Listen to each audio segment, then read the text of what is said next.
The assassins bowed to the jeweled cradle while I breathed through a servant sheet. I was small enough to fit inside the laundry basket then. My sister was smaller.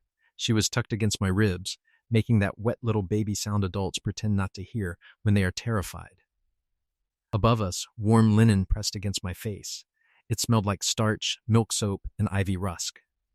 That is the first thing I remember from the attack on my mother. Not the alarms, not the palace glass breaking. I remember Ivy's hands pushing cloth around my ears, and her voice saying, "Royal silk gets noticed. Plain linen gets carried." I thought she was scolding me for spilling breakfast on my sash.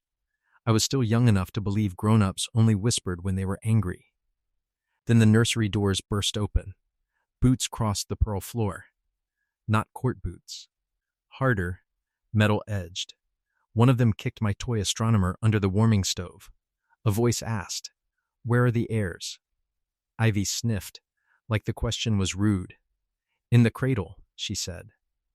The cradle was gold-veined, moon-carved, and empty, except for 2 bundled dolls made from bath towels and court lace.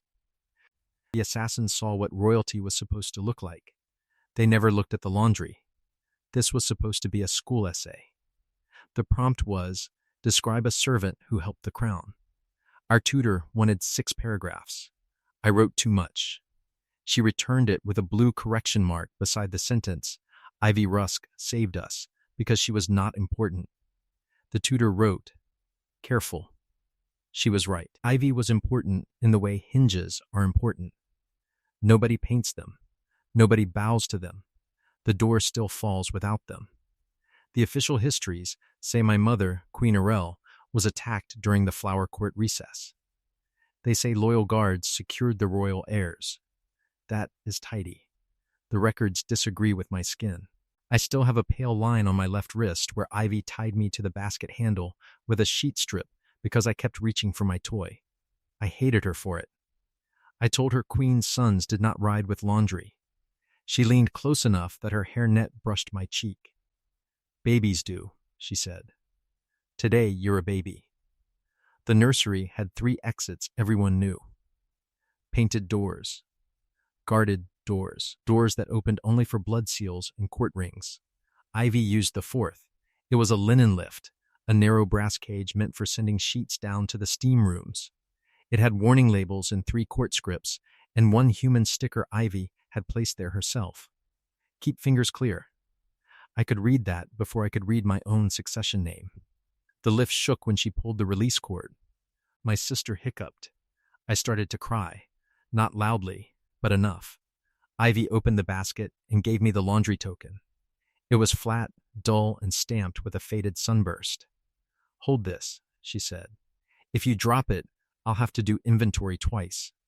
That sounded so ordinary I stopped crying. Below us, someone screamed for the queen. Ivy did not look up. That frightened me more than the scream. Soviel children are known by scent before speech. Royal nurses braid our blankets with oils, blue root for the firstborn, shellflower for the second, rain moss for a sick child, amber leaf for a child under blessing. Assassins know this. They had hounds from the outer marsh. Long-faced animals with silver muzzles. I saw one through the basket weave when the lift stopped in the laundry hall. It sniffed the air. Then it walked away. Ivy had washed us in servant soap. Later, I learned she had done it before the attack began. That part matters. She saw the palace musicians dismissed early. She saw the queen's breakfast tray returned untouched. She saw unfamiliar polish on the nursery door hinges. I don't know why I remember the hinges. Maybe because Ivy checked them every morning with the edge of her thumbnail. She once told the nurse, "A quiet hinge is either cared for or hiding something." No one laughed. No one listened either. The steam room was not heroic. It was hot, low, and sour with boiled cloth. 2 laundry girls were hiding behind rinse barrels. One had burned her palm. One kept saying her mother's name into her apron. Ivy handed them my sister. Not gently. Carefully. "There is a difference." "Wrap her in gray," Ivy said. "No lace. No gold thread. If anyone asks, she's fever laundry." The older girl stared at my sister's pearl birthmark. Ivy slapped a wet towel over it. Fever laundry, she repeated. Then she did something that made no sense to me for years. She took the royal blankets, the ones that smelled like us, and sent them up another lift. Empty, the assassins followed the scent trail away from us, toward the Queen's private chapel, toward my mother. I used to think Ivy had sacrificed her. I was cruel about that when I was older. I said it once, only once. Ivy folded a sheet until its corners kissed and said, "Your mother ordered me to save what could still be carried." The palace above became noise. Doors breaking, nursery bells choking mid-ring, someone shouting my mother's name as if names could hold walls upright. Ivy moved us through the servant corridor behind the laundry furnaces. She had one basket on her hip and one in both arms. My sister slept through it. Babies are rude that way. A guard found us near the starch shelves. He was young, with a quart spear too tall for the corridor. He pointed it at Ivy. "State your load." "Fever linen," Ivy said. "Open it." "No," he blinked. Everyone blinked when Ivy said no. She had a way of making the words sound like a broom set across a doorway. "I have orders," he said. "I have children." The guard looked at the basket. I sneezed. Not a royal sneeze. Not a brave one. A small, damp, traitorous sneeze. Ivy sighed like I had ruined a perfectly good wash day. Then she shoved the basket into the guard's arms. "Fine," she said. "Carry him if you're so interested." The guard froze. He did not know whether he had been promoted, insulted, or handed treason. That pause saved us. A blast hit the corridor behind him. Ivy grabbed his sleeve and dragged all of us into the starch room as the ceiling folded where we had been standing. I was not there when my mother died. People keep asking. They want a prince's memory, polished and tragic. I have a servant's memory instead. Wrinkled cloth. Hot pipes. Ivy's breath-counting work, not fear. My sister's fist around a gray sheet.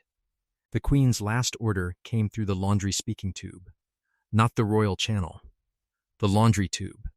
It whistled first because steam had warped the mouthpiece.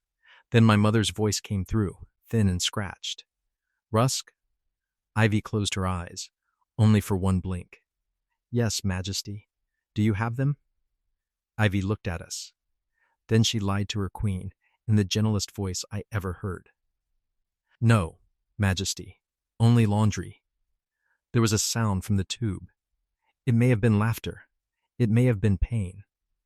"Good," my mother said. The line cut out.